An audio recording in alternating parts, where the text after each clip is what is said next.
प्रेमानंद जी महाराज की ये क्लिप सुनो और फिर वीडियो को आगे देखना शुरू करना। उद्देश्य हमारा गलत है।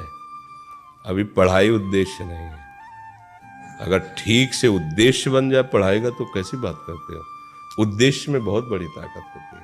हर कष्ट सहते हुए अपने उद्देश्य की पूर्ति में कदम नहीं लड़खड़ाते जिसका उद्देश्य बन जाता है। आज तक के जितने भी तुमने जीनियस देखे होंगे, स्कॉलर्स देखे होंगे, जैसे स्वामी विवेकानंद, रामकृष्ण परमहंस, चाणक्य, या फिर मॉडर्न डे जो तुम्हारे आइडल्स हैं जैसे सुंदर पिचाई, इलॉन मस्क, नरेंद्र मोदी जो हमारे प्राइम मिनिस्टर हैं, सबकी बातों में तुम एक चीज को बहुत ज्यादा कॉमन देखोगे, वो है रूटीन।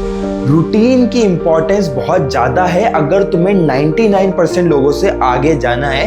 एंड स्पेसिफिकली जब हम बात करते हैं स्टूडेंट लाइफ की, तो रूटीन सबसे ज्यादा इंपॉर्टेंट होता है। एक स्टूडेंट है जिसका कभी रूटीन सेट नहीं हुआ, उसके एग्जामिनेशन में कभी मार्क्स नहीं आ सकते, चाहे वो छोटा से छोटा क्लास टेस्ट हो या फिर बड़े से बड़ा जैसे जेई नीट या फिर जेई एडवांस जैसा एग्जामिनेशन क्यों ना। आज के टाइम पे लगभग 1-1.5 महीने में तुम्हारे इतने सारे एग्जामिनेशन होने वाले हैं। यहाँ पे सबसे ज्यादा जरूरत है तुम्हें एक अच्छे रूटीन की। लेकिन कितना भी चिल्लाओ, कितने भी अच्छी रूटीन दो, मेरे को एक बात श्योर है कि तुम रूटीन कभी फॉलो नहीं करोगे। तो ये बात मैं तुमको बताना इसी शर्त पे वाला हूँ, जब तुम कमेंट में लिखोगे रूटीन इज इम्पोर्टेंट, ये बात कमेंट में लिखो, खुद को एम्फेसाइज करवाओ इस पॉइंट पे कि रूटीन की इंपॉर्टेंस बहुत ज्यादा है। एंड आज मैं तुम्हें एक ऐसा रूटीन देने वाला हूं जो अगर तुमने फॉलो कर लिया, कुछ मैटर नहीं करता कि अभी तुम एवरेज स्टूडेंट हो, बिलो एवरेज स्टूडेंट हो, कैसे भी स्टूडेंट हो, तुम कई लोगों के आगे जाके आउट परफॉर्म करके आओगे। ये बात सत्य है, ये बात बहुत सारे स्कॉलर्स ने कही है एंड इस बात में बहुत ज्यादा दम है। बहुत जल्दी से स्टार्ट करते हैं इस रूटीन के बारे में समझना। बट सबसे पहले मैं तुम्हें एक बात बताता हूँ कि रूटीन की इंपॉर्टेंस क्यों होती है। जैसे मैंने वो प्रेमानंद जी महाराज की क्लिप भी आपको बताई। देखो क्या होता है कि स्टूडेंट लाइफ में आपको आपके माइंड का पढ़ाई में बहुत ज़्यादा यूटिलाइज करना पड़ता है, बहुत ज़्यादा स्मरण शक्ति को बढ़ाना पड़ता है, माइंड को बहुत ज़्यादा प्रोग्राम करना पड़ता है चीज़ों को समझने के लिए।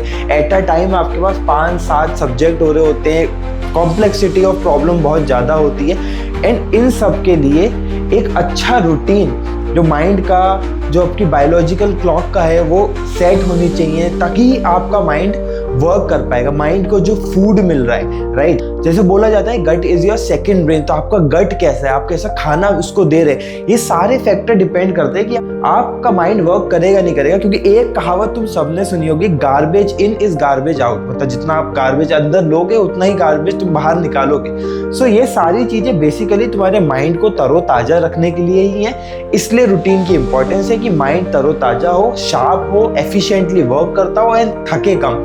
जब ये सब होता है तो एक एवरेज बच्चा, जिसको हम बुद्धिहीन बोलते हैं, जिसको हम बेवकूफ बोलते हैं, वो भी बहुत अच्छा परफॉर्म करता है क्योंकि उसने समझ लिया है कि कैसे अपने माइंड को प्रोग्राम करना है। अब इस पूरे रूटीन को तुम्हें मैं 4-5 पार्ट में डिवाइड करूंगा। जो सबसे पहला और इम्पॉर्टेंट पार्ट है वो ये है कि what is the purpose of your routine. देखो एक बात समझो कि जब हम किसी भी चीज से पर्पस को एसोसिएट कर देते हैं, राइट, जैसे बहुत फनी एग्जांपल तो मैं देता हूँ कि अगर तुम किसी लड़की को पसंद करते हो, क्रश ऑन समवन, तुम देखोगे कि तुम बहुत बार लिमिट्स से एक्सटेंड करते हो। जैसे तुम उसके इंतजार में खड़े रहोगे, तुम उसको बहुत ज़्यादा मैसेजेस करोगे, तुम हर वो कोशिश करोगे जो शायद तुम तुम्हारे नेचुरल सेल्फ में नहीं करते, उसको इम्प्रेस करने के लिए, क्योंकि तुम्हारा पर्पस है टू टॉक विद हर। या फिर अगर तुम बहुत ज़्यादा घूमने फिरने वाले पर्सन हो, तुम्हें माउंटेन्स देखना पसंद है, तो माउंटेन्स देखना, एंजॉय करना, ट्रैवल तुम्हारा पर्पस है। एंड उसके लिए कितनी भी हार्डशिप आए, तुम्हें बहुत लंबी जर्नी करनी पड़े, तुम्हें सीट ना मिले ट्रेन में, तुम्हें बहुत थकान हो, तुम्हें वो मैटर नहीं करता क्योंकि पर्पस बहुत इंपॉर्टेंट है। ऐसे ही एक अच्छा रूटीन फॉलो करने के लिए, पढ़ाई करने के लिए पर्पस क्या है उसको ध्यान रखो। तो नंबर 1 स्टेप यही होता है कि पर्पस और गोल सेटिंग तुम्हें करनी पड़ेगी कि मेरा इस चीज़ से आउटकम क्या है, मैं क्या चीज़ों से अपने आप को एसोसिएट कर रहा हूँ। जैसे फॉर एग्जांपल एक आउटकम हो सकता है कि मुझे बोर्ड्स पे बहुत अच्छी मार्क्स लेके आने। एक तो क्योंकि वो मेरे करियर के लिए अच्छा है, दूसरा वो मेरे माता पिता को एक गर्व देगा, एक खुशी देगा, एक सम्मान देगा। सेकंड ये कि मैं ज़्यादा पैसे खर्च करके किसी बेकार कॉलेज में नहीं जाना चाहता हूँ। मैं चाहता हूँ एक अच्छे आईआईटी में जाने के लिए जेईई एडवांस को क्लियर करना पड़ेगा। जेईई एडवांस क्लियर करने के लिए डेली अच्छे रूटीन में पढ़ाई करना पड़ेगा। ये तुम्हारा एक पर्पस बन गया। ऐसा पर्पस सेट करना पड़ेगा एंड इस पर्पस को मैनिफेस्ट करना पड़ेगा, बार बार सोचना पड़ेगा। Think yourself enjoying in the IITs, think yourself making connection with good people, think yourself meeting the celebrities जो आईआईटीज में फेस्ट वगैरह के लिए आते हैं। जब इस चीज को एंजॉय करोगे, मैनिफेस्ट करोगे, तो तुम्हारा दिमाग खुद बोलेगा कि यार ये चीज करने के लिए ना तुम्हें इस पे फोकस करना पड़ेगा, तुम्हें बिना ब्रेक के पढ़ाई करनी पड़ेगी, तुम्हें एक अच्छा रूटीन फॉलो करना पड़ेगा। So number first step is goal setting. अभी जाके कमेंट में लिखो कि तुम्हारा क्या गोल या पर्पस है पढ़ाई करने का। वो कुछ भी हो सकता है, क्योंकि अगर ये पर्पस सेट हो गया तो फिर कोई हार्डशिप नहीं होती, फिर सुबह उठना हार्डशिप नहीं होता, फिर ज्यादा पढ़ना हार्डशिप नहीं होता। ये ही एकमात्र चीज है जो तुम्हें मोटिवेट रखती। अब पार्ट 2 आता है कि आपका दिन कैसे शुरू होना चाहिए। भाई साहब, अगर आप स्टूडेंट हैं तो आपका दिन तब शुरुआत नहीं होनी चाहिए जब सूरज आपके सिर पे खड़ा हो, राइट। मतलब 10, 11, 12 बजे शुरुआत नहीं होती है एक अच्छे बच्चे की, एक अच्छे स्टूडेंट की। उसका भी मैं तुम्हें एक वैदिक रीजन, साइंटिफिक रीजन बताता हूँ कि हमारा जो बॉडी की एनर्जी है, जैसे बोलते हैं कि बॉडी जो है पंच तत्व से बनी है, राइट। वो पंच तत्व हमारे आसपास ही सराउंडेड है, ठीक है, जिसमें एनर्जीज हैं, ये है आग, अग्नि वगैरह जो भी। अब तुम्हारी बॉडी हमेशा नेचर से अलाइन करना चाहती है, राइट। अब नेचर क्या बोलता है कि दुनिया जो है ना शुरू होती है सुबह जल्दी 5, 6, 7 बजे दुनिया शुरू होती है। वो एक समय होता है जहां आपकी सराउंडिंग्स, आपका नेचर आपको खुद प्रमोट करता है बेटर एनर्जीज में रहने के लिए। वहां आपको नेचर से एनर्जीज मिलती हैं। You can learn more things, you can be more creative, you can be more, your memory can work more efficiently. But उस समय तो तुम सो रहे हो, तो फिर उसका कुछ फायदा नहीं। इसलिए अपनी बायोलॉजिकल क्लॉक को अलाइन करना पड़ेगा नेचर के साथ। अभी मैं ये नहीं बोल रहा कि तुम्हारे लिए बहुत डिफिकल्ट हो जाएगा कि ब्रह्म मुहूर्त में 3-4 बजे उठो। Ideally you should wake up at least by 8 AM। इससे लेट नहीं करना है। सुबह उठना पड़ेगा, सुबह उठ के ही पढ़ाई करने नहीं बैठना है। सुबह उठ के तुम्हें ओपन जगह पे जाना है, टेरेस पे जा सकते हो, बाहर जा सकते हो। Just take in the energy of the sun, sunlight में बैठो, अपने मैनिफेस्टेशन एंड अपने गोल को याद करो कि यार this is what I am manifesting, this is what is my goal.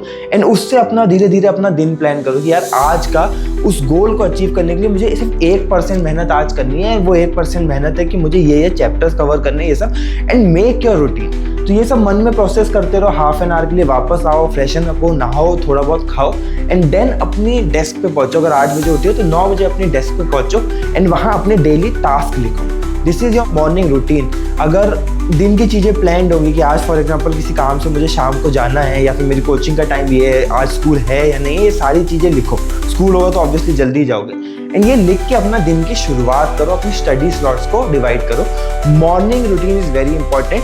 जैसे तुमने देखा होगा जिस दिन तुम्हारी सुबह खराब होती है उस दिन तुम्हारा पूरा दिन खराब होता है। एंड किसी दिन लकीली अगर तुम्हारी सुबह अच्छी हो गई तो तुम्हारा पूरा दिन बहुत अच्छा जाता है। इस चीज़ पे बहुत फोकस करना। Second thing, through out the day तुम्हें फोकस ये नहीं करना है कि तुम्हारे को कितने घंटे पढ़ना है। तुम्हें फोकस ये करना है कि तुमने आज के टास्क जो लिखे हैं पढ़ाई करने के, तुम वो अचीव कर पा रहे हो या नहीं कर पा रहे हो। तुम्हें खुद को रिवॉर्ड करना है अगर तुम वो अचीव कर पा रहे हो, एंड अगर अचीव नहीं कर पा रहे हो तो पनिश करना है। एग्जाम्पल लिखता हूँ कि मैंने आज 2 बैकलॉग के चैप्टर कवर करने का आइडिया लगाया, जिसमें मैं थ्योरी कवर करूंगा, हर चैप्टर के 30-30 क्वेश्चन करूंगा। अब अगर तुम वो कर पाते हो, मान लो शाम के 6 बजे तक, रिवॉर्ड करो, आगे मत पढ़ो। अपने फेवरेट मूवी देख लो, बाहर जाना है बाहर चले जाओ, कुछ फेवरेट फूड है वो खा लो। बट अगर तुम इन केस वो नहीं कर पाते हो तो तुम्हें खुद को पनिश करना है। फिर भले ही तुमने आज 8 घंटे पढ़ने का सोचा था, तुम 8 घंटे पढ़ने के बाद भी उसको कंप्लीट नहीं कर पाए तो और 2 घंटे पढ़ो। बट तुम्हें खुद को पनिश करना पड़ेगा उस चीज़ के लिए लेके। देखो, ब्रेन बहुत स्मार्ट है, brain is very smart machine. आज का AI भी ब्रेन से ज़्यादा स्मार्ट नहीं है। अगर किसी चीज़ के लिए तुम ब्रेन को रिवॉर्ड करने लगोगे वो करता जाएगा, वो हमेशा टास्क कंप्लीट के पीछे जाएगा। एंड किसी चीज़ के लिए पनिश करते जाओगे तो वो हमेशा उस चीज़ से दूर हटेगा। तो अगर तुमने इनकंसिस्टेंसी के लिए ब्रेन को पनिश करना शुरू कर दिया तो वो इनकंसिस्टेंट होना बंद कर देगा। ये तुम्हारा डेली का रूटीन होगा। एक मूल मंत्र बांध लो, task is more important than the study hours. Comment में भी आके लिख सकते हो। तुम टास्क पूरे करने पे फोकस करोगे, स्टडी आवर्स पे फोकस नहीं करोगे, क्योंकि वरना बहुत लोग तो टाइम पास करते करते 8 घंटे पढ़ लेते हैं बट कुछ फायदा नहीं है उस पढ़ाई का। 4th पॉइंट है your food and social life. देखो ये दोनों चीज बहुत इंपॉर्टेंट है। ये ब्रेन के लिए स्वीट फूड है या ब्रेन के लिए ये मेडिसिन की तरह वर्क करती है। तो पहली चीज़, तुम्हारे जो फूड प्रेफरेंसेस हैं वो बहुत अच्छे होने चाहिए। जंक फूड बहुत ज़्यादा अवॉइड करो। देखो जंक फूड क्या होता है, that is a very processed food. उसमें फाइबर्स नहीं होते हैं, उसमें कुछ न्यूट्रिएंट कंटेंट नहीं होते। वो आपके पेट में बहुत देर रहता है, बहुत देर रहता है तो ज़्यादा बैक्टीरिया, ज़्यादा एसिड उस पर वर्क करते हैं। पहली चीज़ आपकी एसिडिटी बढ़ती है, जिससे आपकी बॉडी के अंदर हीट बढ़ती है। हीट बढ़ता है तो दिमाग उतना तरोताज़ा नहीं रहता है। ज़्यादा देर तक खाना आपके डाइजेस्टिव कैनाल में रहता है, जिसकी वजह से बैड बैक्टीरिया ज़्यादा बढ़ते हैं गुड बैक्टीरिया की जगह से। And again that causes a lot of discomfort, body और ज़्यादा लेथार्जिक होती है, नींद ज़्यादा आती है। एंड इस तरीके से जंक फूड आपकी पूरी बॉडी को ही बेकार करता है। अगेन मैं तुम्हें समझता हूँ, ऐसा नहीं कि मैंने मेरी लाइफ में जंक फूड नहीं खाया। लिमिट करना है, limit in this once in a week. जो भी तुम्हारी फेवरेट डिश हो वो खाना है। ज़्यादा वेजिटेबल्स खाओ, वेजिटेबल्स को अच्छे से कुक करो। अपने पेरेंट्स को बोलो कि ये इसको अगर लौकी नहीं खाते हो तो इसका फॉर्म चेंज करो, उसको पाव भाजी में कन्वर्ट करो, तो एनीथिंग, बट मेक श्योर कि तुम्हारा फूडिंग हैबिट्स अच्छी हो। And second thing is your social connect. तो ये मैं ये नहीं कह रहा हूँ कि इस पूरे रूटीन में तुम अपनी फैमिली को भूल जाओ, दोस्तों को भूल जाओ, ऑनलाइन फ्रेंड्स को भूल जाओ, गेमिंग भूल जाओ। एक स्पेसिफिक डेडिकेटेड आवर्स जो towards the end of the day हो तो ज़्यादा बढ़िया है, इवनिंग के टाइम पे, ताकि तुम्हारे पास एक सेंस ऑफ अकम्पलिशमेंट होगी। यार मैंने पूरे दिन तो पढ़ाई की है। फिर गेम खेलना है तो 1 घंटे गेम खेल सकते हो। अगर बाहर जाना पसंद है तो फ्रेंड्स बाहर जा सकते हो। फैमिली के संग बैठना पसंद है वो कर लो, मूवी देखना पसंद है तो वो कर लो। ये तुम्हारा 4th पॉइंट हो गया। 5th पॉइंट है the ending of your day. जितना इंपॉर्टेंट आपका दिन शुरू करना है उतना ही इंपॉर्टेंट आपका दिन खत्म करना है। बिकॉज अगर दिन एब्रप्टली एंड होगा तो नींद नहीं आएगी, नींद नहीं आएगी तो लेट उठोगे, अगला दिन भी खराब होगा। ये साइकिल चलती जाएगी चलती जाएगी चलती जाएगी। इसलिए जब भी आपको सोने का मन है, अब 8 बजे उठ रहे हो तो मोटा मोटा 12 बजे सोना चाहिए, राइट। तो 7 बजे उठ रहे हो तो 11:30 12 बजे तक सोना चाहिए। अब क्या करना है, जब भी सोने जा रहे हो सोने से 3 घंटे पहले ही अपना डिनर खत्म करना है। 3 घंटे की विंडो होनी ही चाहिए। ये इंश्योर करती है कि फूड आपका एटलीस्ट आपके स्टमक से बाहर चला गया है, वो लेटर फेज ऑफ डाइजेशन में है। इससे कभी आपकी नींद उठेगी नहीं, आपको गहरी नींद आएगी। दूसरी चीज़ है कि जब भी सोने जा रहे हो, जनरली 1 घंटा रेकमेंड होता है, बट मैं कह रहा हूँ कि आधे घंटे पहले सारी स्क्रीन ऑफ होंगी। ज़्यादा से ज़्यादा तुम रीडिंग कर सकते हो, नोट्स पढ़ सकते हो, कोई ऑफलाइन गेम खेल सकते हो, वो सब चलेगा, बट स्क्रीन पे कुछ काम नहीं करना है। सो दैट जो हार्मोन्स होते हैं स्लीप के लिए जो जरूरी होते हैं वो एटलीस्ट तुम्हें मिल सके। एंड इस तरीके से तुम अपना दिन भी अच्छे से एंड करोगे। एंड ये पूरा एक डेली रूटीन है भाई, ये इतना अच्छा रूटीन है, ये किसी ने भी फॉलो कर लिया, कुछ मैटर नहीं करता कि वो किसी भी स्टेज में है, वो इतना ज़्यादा आउट परफॉर्म करेगा सबको। बिकॉज ये बात सच है कि आज का वर्ल्ड बहुत डिस्ट्रैक्टेड वर्ल्ड है। सोशल मीडिया में इतने सारे डिस्ट्रैक्शन है कि इतना सिंपल जो हमारे बड़े बूढ़ों और पूर्वजों ने रूटीन बनाया वो फॉलो ही नहीं कर पा रहे। तो जिसने ये रूटीन भी फॉलो किया, कुछ मैटर नहीं करता कि सामने वाला बच्चा जीनियस है क्या है, वही ज़्यादा सक्सेसफुल होगा जो एक प्रॉपर कंसिस्टेंट रूटीन को फॉलो कर रहा है। ये रूटीन कैसा लगा मुझे कमेंट में बताओ। ये फॉलो करने में दिक्कत क्या आएगी वो भी पूछ सकते हो, मैं तुम्हें रिप्लाई जरूर कर दूंगा। और कंटेंट चैनल का चेक करते जाओ। Till then subscribe to the channel. मिलते हैं अगली वीडियो में and prepare well for your exam.